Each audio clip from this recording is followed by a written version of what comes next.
बूढ़ा लकड़हारा अपनी पत्नी से कहता है कि मेरे लिए रोटी बना दो ताकि मुझे दोपहर का खाना खाने के लिए घर न लौटना पड़े और मैं पूरा दिन जंगल में काम कर सकूं। लेकिन जैसे ही वह जंगल में जाकर लकड़ियां काटने लगता है तभी वहां कहीं से एक राक्षस का बेटा आ जाता है और उसके बैग में रखी सभी रोटियों को चुराकर खा जाता है। नरक में बैठे राक्षस के पिता ये सब देख लेते हैं और वे गुस्से में आकर तुरंत अपने बेटे को बुला लेते हैं। राक्षस के पिता उसे डांटते हुए कहते हैं कि तुम्हें नहीं पता किसी का बिना पूछे खाना चोरी कहलाता है। अब जाओ और सजा काटो, 3 साल तक लकड़हारे की सेवा करो। और जब लड़के ने जाकर लकड़हारे को सब कुछ बताया तो बूढ़ा जरा भी नाराज नहीं हुआ और बोला कोई बात नहीं बेटा, तुम्हारा पेट भर गया, मेरे लिए इतना ही काफी है। यह सुनकर लड़के को खुद पर शर्म आ गई। लड़का जादू करने लगा। बूढ़ा लकड़हारा सुबह से सिर्फ एक ही पेड़ काट पाया था, लेकिन उस लड़के ने तो पल भर में पूरा जंगल ही साफ कर दिया। फिर उसने छोटी छोटी लकड़ियों का इतना ढेर इकट्ठा किया जितना कि एक साथ कई बैल भी नहीं खींच सकते थे। फिर उसने उछालकर लकड़हारे को उस ढेर पर बैठाया और झट से उसने सारी लकड़ियों को उठाकर घर चला गया। वो लकड़ियां इतनी ज्यादा थीं कि उससे पूरे गांव की जरूरतें पूरी हो गईं, जिसके बदले में लकड़हारे ने खूब पैसा कमाया। एक दिन वे दोनों राजा के यहाँ काम करने पहुंचे। राजा ने उन्हें अनाज की सफाई का काम दिया।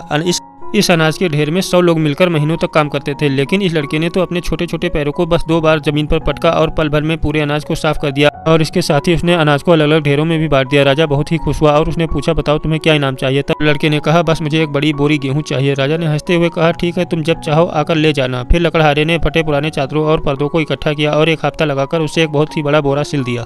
फिर सबने मिलकर बोरी को उठाया और उसे लेकर महल पहुंच गए। राजा ने नौकरों को बोरी से भरने का हुक्म दे दिया, लेकिन मंत्रियों ने जब बोरी का साइज देखा तो उनकी आंखें फटी की फटी रह गई। फिर लड़के ने बोरी खोला और फचर फचर सारा अनाज उसमें भरने लगा, लेकिन अभी तो बोरी आधी ही भरी थी। उससे पहले ही सारा अनाज खत्म होने लगा। यह देखकर मंत्री तुरंत दौड़ते हुए राजा के पास पहुंचे और उसे सारी बात बताई। राजा ने कहा कोई बात नहीं, वादा किया है तो निभाना ही पड़ेगा। राजा को पूरा यकीन था कि कोई इतनी बड़ी बोरी कैसे उठा पाएगा, इसलिए उसने सालों से रखा हुआ पुराना अनाज भी उसमें भरवा दिया, लेकिन फिर भी बोरी पूरी नहीं भरी। लड़के ने सोचा बस जितना मिल जाए उतना बहुत है और उसने फिर बोरी को कसकर बांधा और कंधे पर उठाया और ऐसे चलता बना कि उसमें कुछ वजन ही ना हो। फिर एक दिन वे दोनों एक जमींदार का खेत जोतने के लिए गए। आमतौर पर इस खेत को जोतने के लिए 100 बैल लगते थे, लेकिन लड़के ने थोड़ा सा दिमाग लगाया और शहर से बाजार घूम रहे 2 बछड़ों को पकड़ लाया और फिर बछड़ों को हल पर कुछ जादू किया और फिर क्या था, बछड़े ऐसे हल जोतने लगे कि उसके अंदर कोई रॉकेट फिट कर दिया हो। देखते ही देखते उन बछड़ों ने 12 बैलों से भी ज्यादा खेत जोत दिया, जिसे देखकर सभी किसान हैरान रह गए। उन्होंने जमींदार से कहा कि वे बछड़ों को खरीद ले। तब लड़के ने उसे शर्त रखी। शर्त में उसने कहा कि मुझे 12 बैल और एक टोकरी भरकर सोना चाहिए। जमींदार ने यह सौदा मंजूर कर लिया, लेकिन जब किसान बछड़ों से काम करवाने लगे तो बछड़े हिल भी नहीं रहे थे। हार मानकर उसने यह जमींदार को बताया। जमींदार ने लड़के को बुलाया और पूछा यह बछड़े चल क्यों नहीं रहे हैं। लड़के ने एक हाथ से हल पकड़ा और दूसरे हाथ से चाबुक खिलाया और बछड़े तुरंत चल उठे, जिसे देखकर जमींदार भी चुप हो गया। अब उस लड़के की वजह से बूढ़े लकड़हारे के पास ढेर सारा सोना, अनाज, लकड़ी और बैल मिल गए